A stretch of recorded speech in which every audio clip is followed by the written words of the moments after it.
سورہ نساء آیت نمبر 166۔ اعوذ باللہ من الشیطان الرجیم، بسم اللہ الرحمن الرحیم۔ لیکن اللہ یشہد بما انزل الیک انزلہ بعلمہ والملائکۃ یشہدون وکفی باللہ شہیدا۔ ان الذین کفروا وصدوا عن سبیل اللہ قد ضلوا ضلالا بعیدا۔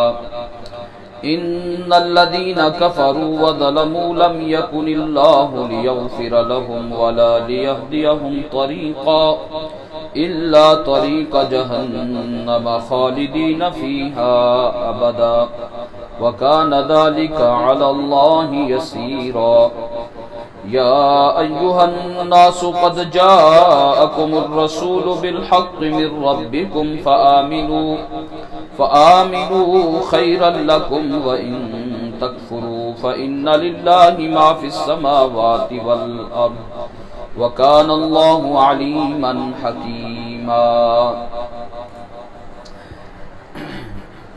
لیکن اللہ یشہد بما انزل الیک، البتہ اللہ تبارک و تعالی گواہی دیتا ہے بما انزل الیک، اس چیز کی جو اس نے آپ کی طرف نازل کی ہے، انزلہ بعلمہ، وہ اللہ نے نازل کیا ہے اس کو بعلمہ، اپنے علم سے، والملائکۃ یشہدون، اور فرشتے بھی گواہی دیتے ہیں، وکفی باللہ شہیدا، اور اللہ تبارک و تعالی گواہ کے طور پہ کافی ہے۔ ان الذین کفروا، بے شک وہ لوگ جنہوں نے کفر کو اپنا لیا، وصدوا عن سبیل اللہ، اور اللہ کی راہ سے لوگوں کو روکا، قد ضلوا ضلالا بعیدا، تحقیق وہ گمراہ ہوئے، ضلالا بعیدا، اور گمراہی میں دور جا پڑے۔ ان الذین کفروا، بے شک وہ لوگ جنہوں نے کفر کو اپنایا، وظلموا، اور بغاوت پہ اترے، زیادتی کی، لم یکن اللہ لیغفر لہم، اللہ نہ تو ان کو معاف کرے گا، ولا لیہدیہم طریقا، اور نہ ہی ان کو راہ پہ ڈالے گا، الا طریق جہنم، سوائے جہنم کے راستے کے، خالدین فیہا، وہ لوگ اس جہنم میں ہمیشہ رہیں گے، وکان ذلک علی اللہ یسیرا، اور یہ بات اللہ پر آسان ہے۔ یا ایہا الناس، اے لوگو، قد جاءکم الرسول بالحق، تحقیق تمہارے پاس رسول آ چکے، بالحق، سچ کے ساتھ، حق بات لے کر کے، من ربکم، تمہارے پروردگار کی جانب سے، فآمنوا، سو تم ایمان لے آؤ، خیرا لکم، یہ تمہارے حق میں بہتر ہے، وَإِن تَكْفُرُوا، اور اگر تم انکار کرو گے، فَإِنَّ لِلَّهِ مَا فِي السَّمَاوَاتِ وَالْأَرْضِ، تو بے شک اللہ ہی کا ہے جو کچھ آسمانوں میں ہے اور جو زمین کے اندر ہے، وَكَانَ اللَّهُ عَلِيمًا حَكِيمًا، اور اللہ تبارک و تعالی جاننے والا ہے، حکیماً، حکمت والا ہے۔ اس سے پچھلے درس میں اللہ تبارک و تعالی نے اہل کتاب کے اس سوال کا جواب دیا تھا جو انہوں نے کہا کہ حضرت موسیٰ علیہ السلام پر جیسے یکبارگی کتاب نازل ہوئی ہے تو ایسے محمد عربی صلی اللہ علیہ وآلہ وسلم پر یکبارگی کتاب نازل کیوں نہیں ہوتی، یوں لے کر کے آؤ تو مانیں گے۔ تو اللہ تبارک و تعالی نے ان کی یہ ساری خرمستیاں گنوائی کہ یہ تو وہ لوگ ہیں جو موسیٰ علیہ السلام پر بھی ایسے ایسے ان سے سوالات کیے، پھر حضرت عیسیٰ علیہ السلام کے ساتھ توہین امیز سلوک کیا، یہاں تک کہ قتل کا ان کا دعویٰ کیا، ان کی پاک دامن اماں جان پر انہوں نے تہمت لگائی، اور یہ ساری کی ساری چیزیں ذکر کرنے کے بعد اللہ تبارک و تعالی نے فرمایا کہ وحی کا نازل کرنا یہ تو تمام انبیاء علیہ السلام پہ ہوا، لیکن یک بار کی کتاب سارے انبیاء پہ کوئی بھی نازل نہیں ہوئی، تو پھر دیگر انبیاء کو جو مانتے ہو تو نبی علیہ السلام کا انکار کیوں؟ کیونکہ ہر جگہ ضابطہ تو ایک ہی رہنا چاہیے۔ اگر تو کتاب کا نازل ہونا نبی کے ساتھ، مکمل کتاب کا نازل ہونا نبی علیہ السلام کے ساتھ ہونا ضروری ہے ان کی نبوت کے لیے، تو پھر تو سابقہ بہت سارے امت جو نبیوں کے اوپر تمہارا ایمان ہے وہ پھر درست نہیں ہوگا، کیونکہ ان کے ساتھ پوری کتاب نازل نہیں ہوئی،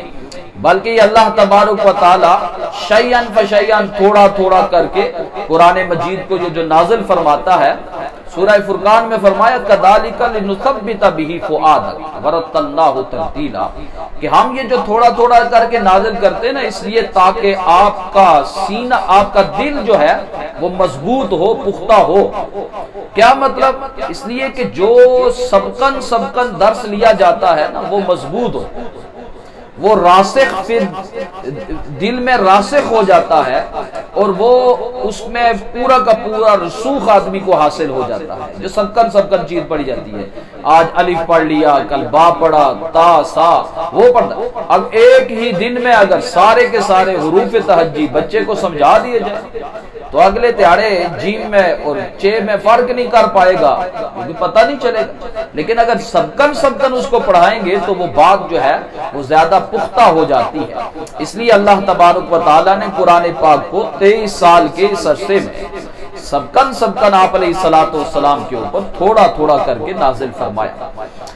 بہرحال مفسرین نے لکھا ہے کہ یہ ساری باتیں ہو جانے کے باوجود بھی یہودیوں کا ایک ٹولہ جو ہے وہ نبی علیہ السلام کی مجلس میں بیٹھا ہوا، تو آپ علیہ السلام نے ان سے پوچھا کہ یار ایک بات تو بتاؤ، دیکھو میری رسالت اور قرآن مجید کی حقانیت جو ہے وہ تو تمہارے اوپر روز روشن کی طرح واضح ہے، پھر بھی تم اس کو ظاہر کیوں نہیں کرتے؟ تو انہوں نے وہی اپنی پرانی ہٹ درمی اور ضد اناد کی وجہ سے کہ یہ کتاب اور نبی آخر الزمان جو ہے یہ بنی اسماعیل میں کیوں چلے گئے، اسرائیل سے منتقل ہو کر کے ادھر کیوں چلے گئے، اس ضد اور ہٹ درمی کی بنیاد پر کہا جی ہمیں تو نہیں پتا آپ کو کیسے آپ کہتے ہیں، ہم تو نہیں جانتے آپ کو۔ جب یہ بات کہی نا تو اس میں آپ اللہ تبارک و تعالی نے یہ آیات مبینات نازل فرمائی، فرمایا لیکن اللہ یشہد بما انزل الیک، نہ گواہی دے کوئی نہ دے، کوئی بھی نہ ہو ساتھ دینے والا، لیکن اللہ یشہد، لیکن اللہ گواہی دیتا ہے، بما انزل الیک، اس وحی کی، اس کتاب کی جو اس نے نازل کی ہے آپ کی طرف، اور انزلہ بعلمہ، اور یہ جو نزول وحی ہوا قرآن مجید کی شکل میں یہ اللہ تبارک و تعالی نے خصوصی طور پر اپنے علم میں سے دیا ہے۔ گویا قرآن مجید یہ اللہ تبارک و تعالی کا دیا ہوا علم ہے، نازل کیا ہوا اللہ کا یہ علم ہے۔ اسی لیے علامہ ابن کثیر رحمہ اللہ نے ابو عبد الرحمن سلمی رحمہ اللہ تعالی جو روات حدیث میں ہیں ان کی ایک بات نقل کی ہے کہ جب کوئی آدمی ایک سورت کا ترجمہ بھی یاد کر لیتا تھا، سورت پڑھ لیتا تھا، تو وہ فرمایا کرتے تھے اخذت من علم اللہ، تو نے اللہ کا علم حاصل کر لیا، اللہ کا علم حاصل کر لیا، اب اپنے آپ کو کم مت سمجھنا، تو دنیا کے ہر فرد سے افضل ہے، الا بمن عمل، ہاں جس نے پھر عمل کر لیا وہ بڑھ گیا۔ تو گویا جس آدمی کے پاس قرآن مجید کا علم ہے در حقیقت اس کے پاس اللہ تبارک و تعالی کا نازل کیا ہوا علم ہے، یہ ہے اللہ کا علم، انزلہ بعلمہ، اپنے علم سے اللہ نے اس کو کیا کیا ہے، نازل کیا ہے۔ تو اس لیے آپ علیہ السلام نے ارشاد فرمایا جس آدمی کے پاس چھوٹی سے چھوٹی سورت بھی ہو، یعنی اس کو یاد ہو، اس کا پتہ ہو، تو وہ اپنے آپ کو حقیر مت سمجھے، اپنے آپ کو اس کو حقیر اور ذلیل نہیں سمجھنا چاہیے، یہ آدمی بہت ہی عزت والا ہے۔ صاد والقرآن ذی الذکر، صاد والقرآن ذی الذکر، قسم ہے عظمت والے قرآن کی۔ تو قرآن بڑی عظیم الشان کتاب ہے، فرمایا کوئی بولتا ہے تو بولے، نہیں بولتا تو نہ بولے، اس کے حق میں بہرحال اللہ گواہی دے رہا ہے کہ یہ اس کی طرف سے نازل شدہ ہے اور یہ کوئی عام چیز نہیں بلکہ یہ اللہ کا علم ہے، اللہ کا علم ہے جو اس نے نازل کر دیا، سو اس سے جو جتنا حصہ لے گا سو لے گا۔ والملائکۃ یشہدون، فرشتے بھی اس بات کی گواہی دیتے ہیں کہ یہ اللہ تبارک و تعالیٰ کی کتاب ہے، اسی نے نازل کیا اپنے علم سے۔ تو پھر فرمایا کہ فرشتوں کی جو گواہی ہے نا یہ مستضاد ہے، یہ اضافی چیز ہے، ورنہ وکفا باللہ شہیدا، جہاں اللہ گواہ بن جائے وہاں دیگر اور گواہیوں کی کیا ضرورت۔ فرمایا وکفا باللہ شہیدا، اللہ ہی گواہ کے طور پہ کافی ہے، لیکن پھر بھی فرشتے بھی ساتھ، یہ مستضاد ہے۔ فرمایا ان الذین کفروا، جو لوگ کفر کو اپنا لیتے ہیں، وصدوا عن سبیل اللہ، اور اللہ تبارک و تعالیٰ کی راہ سے لوگوں کو روکنا شروع کر دیتے ہیں، در حقیقت یہ لوگ گمراہ ہیں اور گمراہی میں بڑے دور جا نکلے ہیں کہ اب راستے پہ آنے کی کوئی امید نہیں، گمراہ ہو چکے۔ کفر کے لیے ضروری نہیں کہ آدمی ساری کی ساری چیزوں کا انکار کرے، یہ ذہن میں۔ ایمان کے لیے تمام ایمانیات کو ماننا ضروری ہے، لیکن کفر کے لیے کسی ایک چیز کا بھی انکار کر دینے سے آدمی کیا ہو جاتا ہے؟ کافر ہو۔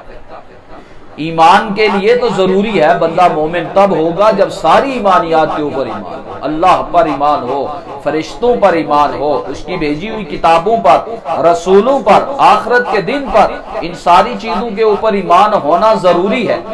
اور اگر کافر ہوتا ہے تو کافر ہونے کے لیے کسی ایک چیز کا بھی انکار کر دے گا تو کیا ہو جائے گا؟ کافر ہو جائے گا۔ قرآن مجید کو نہیں مانتا باقی ساری چیزوں کو مانتا رہے، کافر ہو گیا۔ نبی علیہ الصلوۃ والسلام کو نہیں مانتا باقی سارے رسولوں کو مانتا رہے تو بھی یہ آدمی کافر ہے۔ فرمایا جو لوگ کفر کی راہ اختیار کرتے ہیں اور اللہ تبارک، پھر کفر ایک تو خود، پھر دوسروں کو بھی اللہ کے راستے سے روکنا شروع کر دیتے ہیں، در حقیقت یہ لوگ گمراہ ہیں اور گمراہی میں بڑے دور نکل گئے۔ ان الذین کفروا، بے شک وہ لوگ جنہوں نے کفر اختیار کیا، وظلموا، اور بغاوت اختیار کی، ظلم کیا، زیادتی کی، تو ایسے لوگوں کے لیے فرمایا لم یکن اللہ لیغفر لہم، اللہ نہ تو ان کو معاف کرے گا اور نہ ہی راہ پہ ڈالے گا، نہ ہی ہدایت دے گا سیدھے راہ کی۔ ہاں جہنم کے راہوں پہ اللہ پھینک دیتا ہے ایسے لوگوں کو۔ یہ آپ اس کی مثال یوں سمجھ لیجئے کہ ایک آدمی اپنا علاج کرواتا ہی نہیں ہے، مریض ہے اور بڑا سخت قسم کا مریض ہے لیکن ڈاکٹر کے پاس جاتا ہی نہیں، تو اب ڈاکٹر کہاں سے اس کو ہدایت دے؟ اور اگر چلا بھی گیا وہاں پہنچ بھی گیا اور جا کر کے ڈاکٹر صاحب نے نسخہ لکھا کہ بھائی یہ فلانی گولی تم نے لینی ہے، کہ حضرت یہ گولی کیوں لوں، یہ تو میں نہیں لیتا، یہ تو میں نہیں لیتا، یہ میں نہیں لیتا، تو پھر ڈاکٹر بھی کہتا جا پھر تو کھاتے جاؤ، پھر مرو جا کر کے، جب تم نے بات ہی نہیں ماننی۔ تو یہ ایسے ہی ہے کہ جب اپنے اختیار سے کوئی آدمی کفر کی راہ کو اپنا لیتا ہے اور پھر بغاوتیں شروع کر دیتا ہے،